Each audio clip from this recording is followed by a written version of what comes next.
Welcome to Politicus, the only podcast that discusses politics and public service from the Portuguese-American perspective. Here we discuss everything from federal policy, local issues, and U.S.-Portugal relations with the goal of driving more discussion and awareness of the issues affecting our nation, our community, and what we as Portuguese-Americans can do about it. And now, Politicus. Hello, everyone. Welcome to another episode of Politicus. I'm Angela Samos, and I'm here with my co-host, Denise Borges. Hey, Denise, how are you? I'm great. And yourself? I'm doing well, thank you. So we are here with an old friend of mine, Paul Pereira from San Jose, California. How are you, Paul? I'm good. Thank you. Thank you for having me today. No, thanks for joining us. So anxious to hear your story. So for those of you listening, Paul is Director of Community, Neighborhoods, Quality of Life, and Public Safety for San Jose, California, and works a lot directly with the mayor, Sam Liccardo. And so we're going to talk to him about his background and how he got into this position, and then also, the Portuguese community here in San Jose, because it is one of our larger communities here in California. And, the purpose of our conversations here are usually to explore why people are involved in public service, the different kinds of, or the different ways to get involved in public service. So I think actually you're our first elected public official. Or appointed public official. Yeah.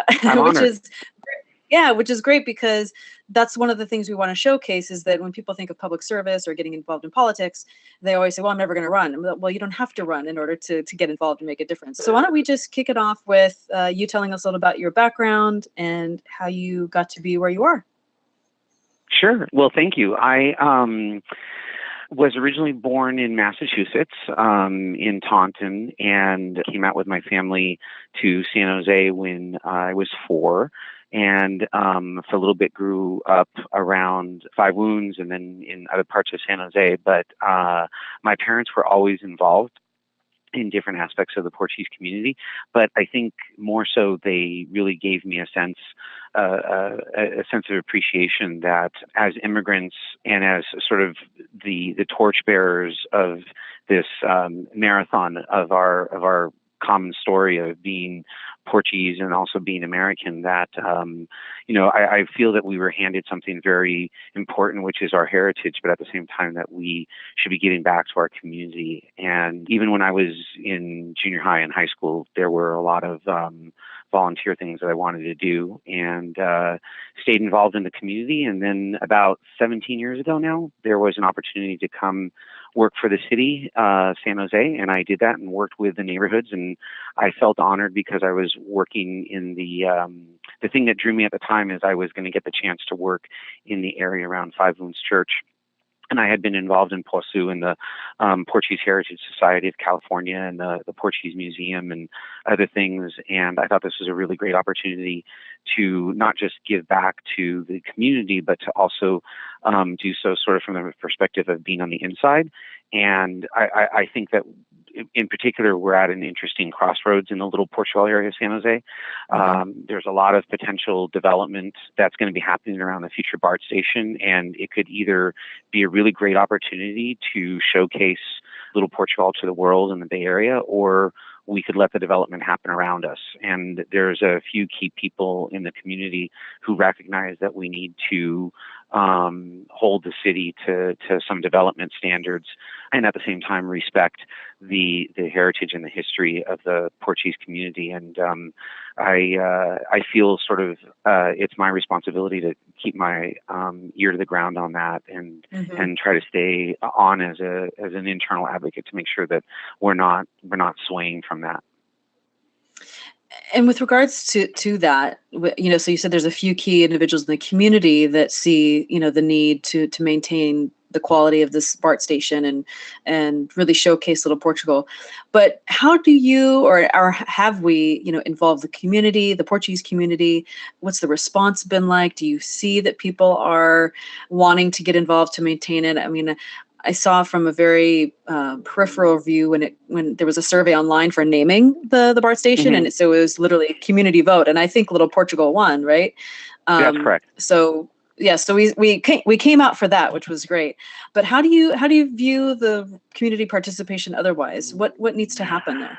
Well, so about 17 years ago, we were holding a series of community meetings to first start thinking about the planning of the BART station, and it's been hit and miss. There were a couple of times where we realized that we would plan a community workshop where it was important for the community to give input.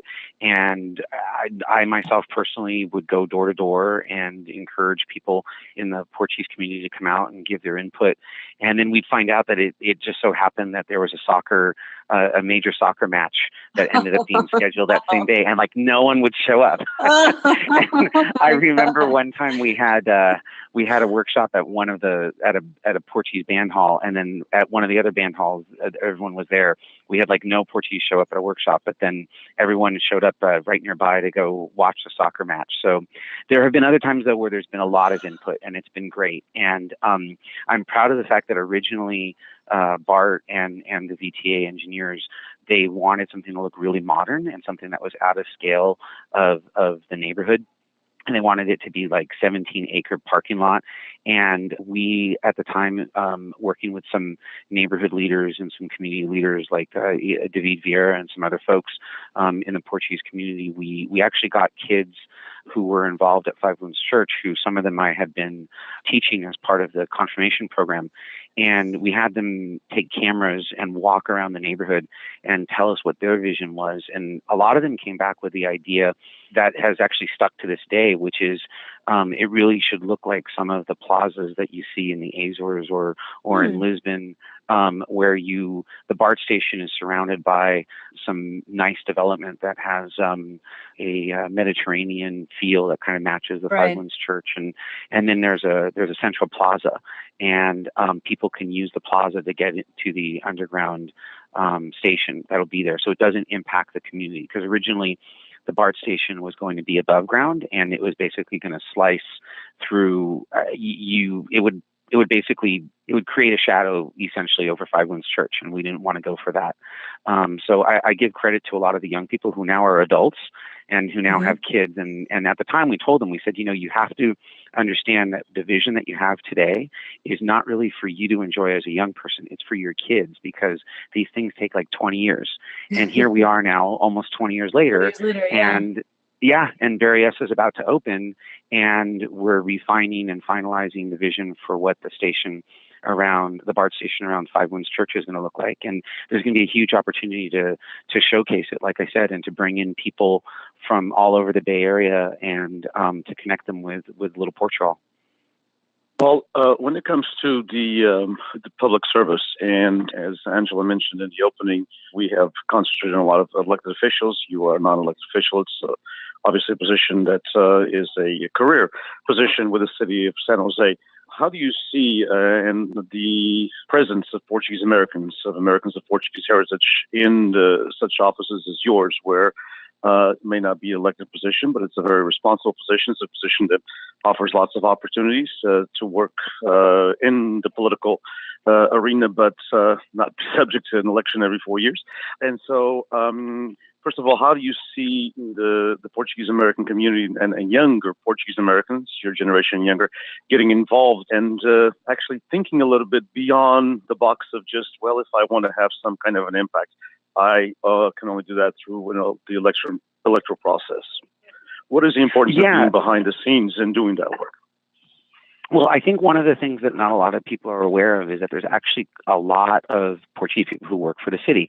Besides myself, there's actually another full-blooded Portuguese person who works for the mayor, and then another person who's half Portuguese. So the mayor has 2.5 people essentially who are of Portuguese descent on staff. And he's actually, the Mayor Liccardo himself is 1/16 Portuguese. He has traces back his lineage to where there's, I believe it's his great-great-grandmother was Portuguese, and so it's interesting. But I've encountered at least 36 different employees in the city who do everything from working for transportation to code enforcement to working on the environment.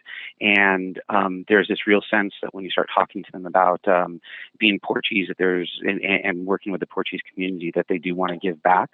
I think that one of the things that really kind of highlights how important that is this past February we had that devastating flood in San Jose, where we had 20,000 people that were evacuated and 1,400 homes that were inundated with water.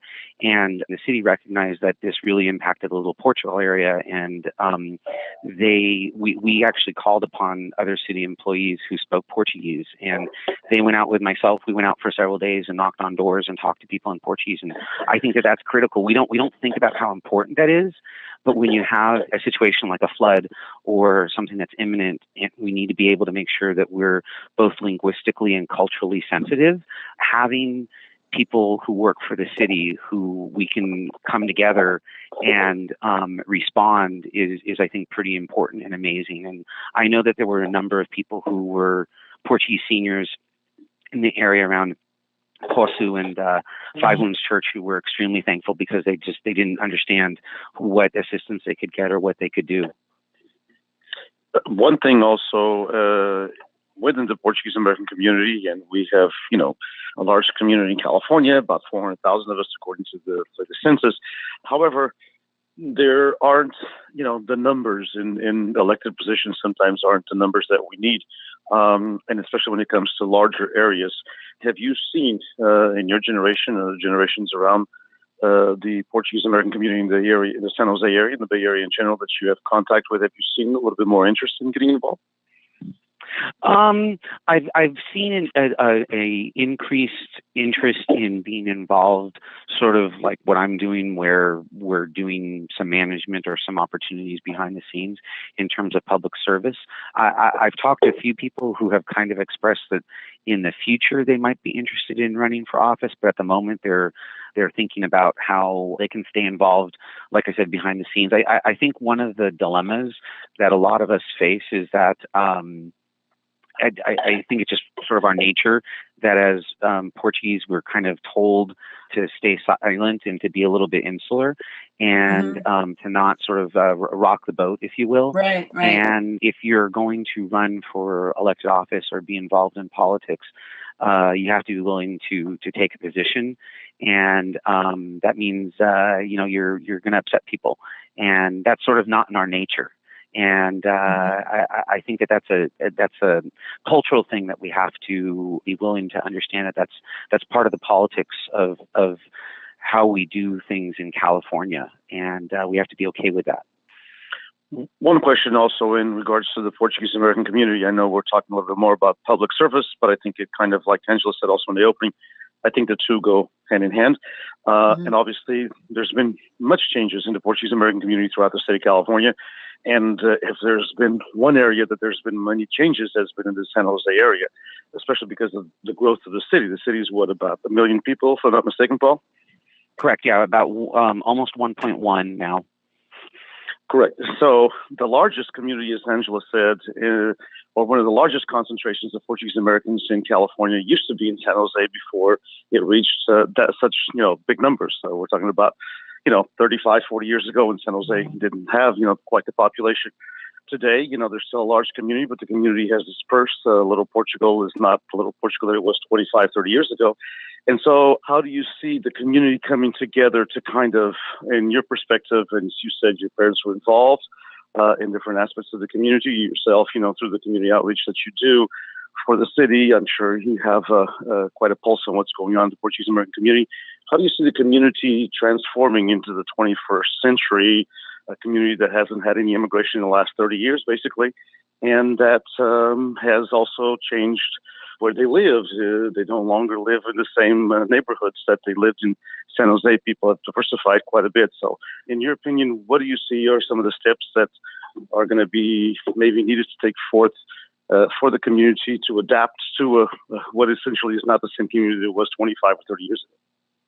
Yeah, I think there's been there's different ways of looking at it. On the one hand, people can sort of have saudades, if you will, about how close-knit geographically the Portuguese community used to be around 33rd and Alum Rock Avenue and Little Portugal. And I respect that, and I completely saw that did change. Although I will say that I've encountered more and more lately that people are, I'm seeing and meeting new people who are moving into that area who are recent arrivals from parts of Brazil. So I think that, and that's sort of testament when you go to Bacalhau Grill or the Trade Right Market, and you're seeing more and more Brazilian products along with Portuguese products. And I think we have to embrace that a little bit. But one of the things, while we're not as geographically centralized as we used to be in San Jose, we're still big in numbers. And fortunately, I think because of the internet and Facebook and other things that we have in terms of social media and digital media, it's also stitching people back together. And there's multiple people that I encounter who I will definitely say that there's pockets of San Jose where you get the sense that the older Portuguese community, the seniors, are still living in the area around Five Wounds Church and McKee and 33rd, and their children have moved into other pockets. And yet it's interesting because while they're not necessarily involved at such a larger city level, I'm finding more and more that there are these pockets of people who are suddenly involved, who are of Portuguese descent, who are involved in their neighborhoods. And so, like, for example, in the vicinity of the Alum Rock Village, the other day we were having an event, and I discovered that half the people who were involved seemed to be either of Portuguese or Brazilian descent. And then there's another neighborhood around Mount Pleasant High School where there's a large Portuguese population, and they're children of parents who live in the area around Five Wounds Church. So I see that people moved, but they didn't move too far away, and they're still involved, and they're interested, and the digital and social media are reacquainting people with their culture and their heritage. And I think that's a very important thing, and it gives us an opportunity to, as Angela was giving the example, when you want to give input on a BART station, that people can come together and do that. So we talked a little bit about the BART station as one example where we can have an impact in maintaining the Portuguese presence, if you will, in a community. Are there other issues or initiatives or things that are more specific to the Portuguese community, or because you've been mentioning how you're seeing more Portuguese get involved in communities in general? So is it that, are there issues that are specific to the Portuguese community, or is it just more that people are getting involved and they're caring more about, the state of their parks or their schools or language or things like that? Like, where are you seeing people spend their effort? It's a little bit of the latter, where people realize that their parks and schools and community centers, they want to be involved, and then they realize that there's a common element where several of them are Portuguese, and they're being involved in that. But at a citywide level, there's also a topic that's very important to people recently, which is issue of immigration. And I sometimes I get really surprised at finding out that there's still quite a lot of people who immigrated to San Jose and they never actually became citizens. They're still holding green cards, and there's challenges with that. And it's a huge priority for the mayor and for the city council to encourage people and to help them to even consider dual citizenship. Just because the status of how things are now, not having a U.S. citizenship, it's not exactly a stabilizing situation. So we're encouraging people to consider that, and we appreciate. We've reached out to the new Consul General Cardozo and looking at opportunities, not just with the Portuguese community, but all of our immigrant communities. And when we have had a couple of workshops or whatnot in the Roosevelt area, which includes the Five Wounds area, we have had some Portuguese people turn out. And so I appreciate that people, that's on their radar and they are responding to that. That's awesome. So it's funny that you mentioned the immigration and citizenship status, because I think when people think of immigration in the Portuguese community, we think oh, it's no longer an issue for us because we don't have a lot of immigrants anymore. But here we are talking about, well, it's kind of a remnant issue of people that came here and have been here for maybe 30, 40 years and never completed the process of becoming a citizen. Whether that was because they didn't want to, or maybe the process took too long. So are there, PALSU is one of those organizations that I think helps with that effort. That's correct, right? Yes, exactly. Yeah. And you're absolutely right. I've been stunned, like you said, that I've encountered seniors who have basically just said, I never became a citizen of the United States because I felt like I needed to stay loyal to Portugal. And so, like I said, we encourage dual citizenship, but we also encounter people who they're in their 60s and then now they're just now being questioned because they had a parking ticket from like 20 years ago. And that's we don't want to be in that situation. So we do have an Office of Immigrant Affairs and a policy where we, as a city, welcome everyone. And we are trying to get people to understand the importance of even considering a dual citizenship. Right. And PLUS has been extremely helpful with that. There have been, unfortunately, a couple of negative cases where things have come up where people could potentially, and in some cases were sent back, which is the last thing we wanted to do, break up families. And it's gotten to the point where we've had to involve our local representatives from Congress, and they've helped us in intervening and keeping families intact, and that's critical. And we definitely encourage people to stay in contact with POSU and make appointments with the Council General when they come down, and think about that can be a challenge to their life that is unexpected, but that they have to respond to. Paul, getting back to the political aspect of the city of San Jose and the Portuguese-American community, what is, in your opinion, as a member of the Portuguese-American community in the San Jose city area, how much of a political clout does the Portuguese-American community have in terms of vote? And I mention that because, as you said, it's a large community, but according to the census, it's around 10,000 people in the city of 1 million. So how much clout does the Portuguese-American community have? That would be the first part of the question. And the second part, if any Portuguese-American in the city of San Jose would be interested in running, they would definitely have to forge some very strong ties and relationships with other communities. Correct me if I'm wrong. Absolutely, Denise. And I think to answer the first question, I think one of the things that's helpful in San Jose, well over 30 years ago now, San Jose switched from general elections to district elections, and we have 10 council districts in the city, and 2 of the 10 districts have a sizable Portuguese population, and so that makes it so that they can be heard. And that was the intent of the district elections, is recognizing that there's diversity throughout the whole city, and by allowing ourselves to look at things from district perspectives, it helps people have a stronger voice. And those 2 districts, they definitely have the ear of the council member. Okay, so the Portuguese have some influence in those 2 districts. Exactly. Yes. And so I think that's by nature of design of going to the district elections, instead of it, as to your point, instead of it being 10,000, and I believe it's actually about another 10,000 that are of Portuguese descent.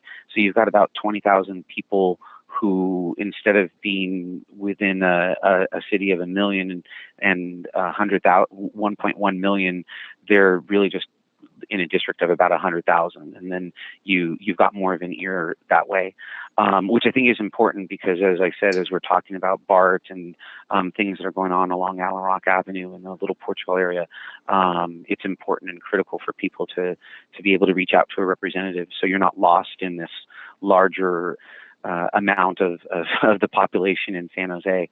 I think if people are considering running, I agree with you 100%. They need to consider that they're part of a large, diverse community. The city of San Jose has over 58 languages that we know of at the moment that are spoken in San Jose by immigrant groups. That says a lot.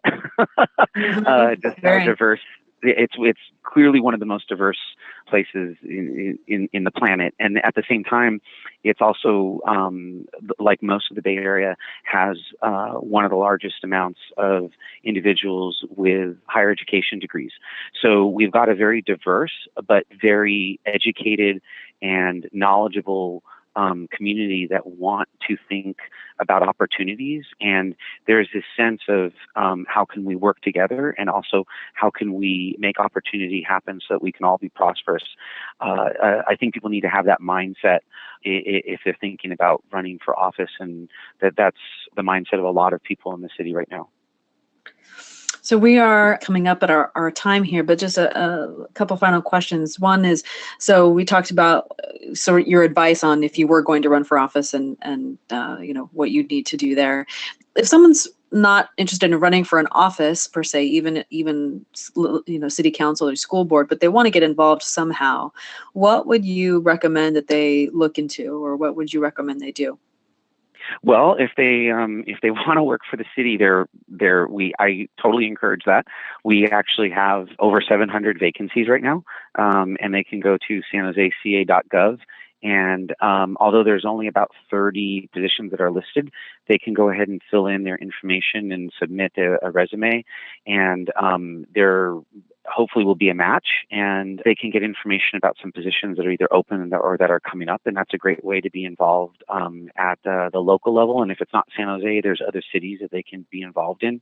The other thing that I would certainly tell people is to get involved at at the school level and also at the neighborhood association level. San Jose, unlike other cities in the country, we do listen a lot to the neighborhood associations at the neighborhood level. We have, it's a city of 1.1 million people, but we have almost 300 registered and active neighborhood groups. And either the council members or their staff go to those neighborhood associations and get involved. And I think some of our community understand that. And that's why I'm seeing more and more involvement at that level, because it's an opportunity to say, this is important to me and what's going on in my street and my quality of life. And I think that that's an important key indicator. And if people kind of get the bug and like that and want to proceed to the next level, by all means. Mm-hmm. And last question for you. I mean, I hope it's not a loaded question, but what's in the future for you? Will you stay with the city? Do you think you'll ever run for office? My wife has said no to the latter, but definitely staying involved in the mayor's office. And I feel like there's a lot of things that I'd like to see move forward with both the local Portuguese community as well as a lot of our neighborhoods, and want to stay involved in the mayor's office. I feel like it's a great opportunity to, like I said, stay in as an advocate role on the inside. And the mayor's coming up on re-election, and we're hoping that that'll be positive. And I'll be doing this for at least another 4 years. Fantastic. Well, Excellent. Good luck to you, and hopefully you can be a great, as you have been, a great bridge to the Portuguese-American community in the mayor's office. I think that's one of the important things that we need to construct throughout the United States.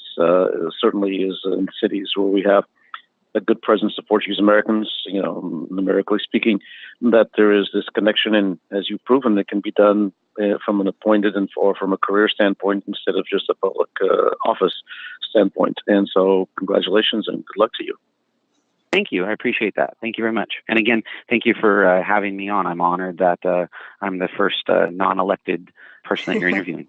No, and it was great. And I hope all of our listeners enjoyed the conversation as well and take some of your advice.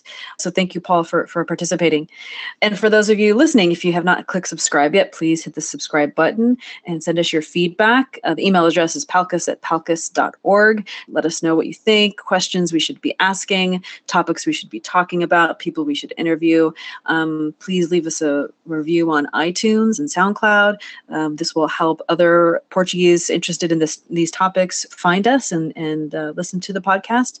And we thank you for your time sharing your part of your day with us. And until next time, have a great day, everybody.